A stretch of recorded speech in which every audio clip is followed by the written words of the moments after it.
പലപ്പോഴും നമ്മൾ നോക്കുമ്പോൾ മാതാപിതാക്കൾ ആദ്യം കാണിക്കുന്ന നെഗ്ലിജൻസ്, ഇപ്പം സമയമില്ല, അല്ലെങ്കിൽ ഇപ്പോൾ അവർ എഫേർട്ട് എടുക്കുന്നില്ല, ഇപ്പം അവരവരുടെ കാര്യം നോക്കുന്നു, ജോലി, കുട്ടിയുടെ കാര്യം നോക്കുന്നു, കുട്ടിക്ക് ഫോൺ കൊടുത്തിട്ട് പോകുന്നു.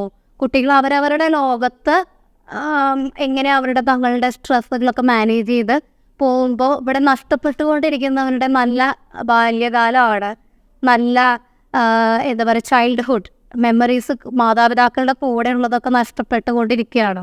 സുഹൃത്തുക്കളുടെ വലയം കുറഞ്ഞുകൊണ്ടിരിക്കുകയാണ്. ഇതൊക്കെ നാളെ നമുക്ക് ഒരു പ്രശ്നമായിട്ട് മാറാൻ കഴിയും. അപ്പം നമ്മളതുകൊണ്ട് ഇപ്പം തന്നെ മാതാപിതാക്കൾ കുറേയും കൂടെ ആക്റ്റീവായിട്ട് എഫേർട്ട് എടുക്കുന്നത് നല്ലതായിരിക്കുമെന്ന് നമുക്ക് പല കേസുകളും കാണുമ്പോൾ തോന്നാറുണ്ട്.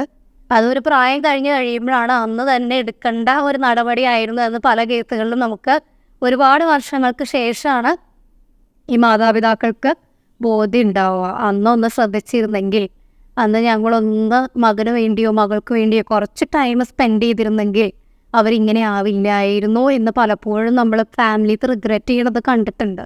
അപ്പം നിങ്ങളുടെ മക്കളുടെ കൂടെയുള്ള ഇപ്പോഴത്തെ സമയം വളരെ വിലപ്പെട്ടതാണ്. അത് വളരെ നന്നായിട്ട് ഉപയോഗിക്കുക. പ്രൊഡക്റ്റീവായിട്ട് ഗാഡ്ജറ്റ്സും ബാക്കി സാധനങ്ങളെല്ലാം മാറ്റി വെച്ചിട്ട് കുറച്ചുകൂടെ ലൈവായിട്ട് 1-on-1 ഇടപഴകുന്നത് വളരെ നല്ലതായിരിക്കും. കുട്ടികളുടെ മാനസികമായിട്ടുള്ള വളർച്ചയ്ക്ക് അത് വളരെ ഇമ്പോർട്ടൻ്റ് ആണ്.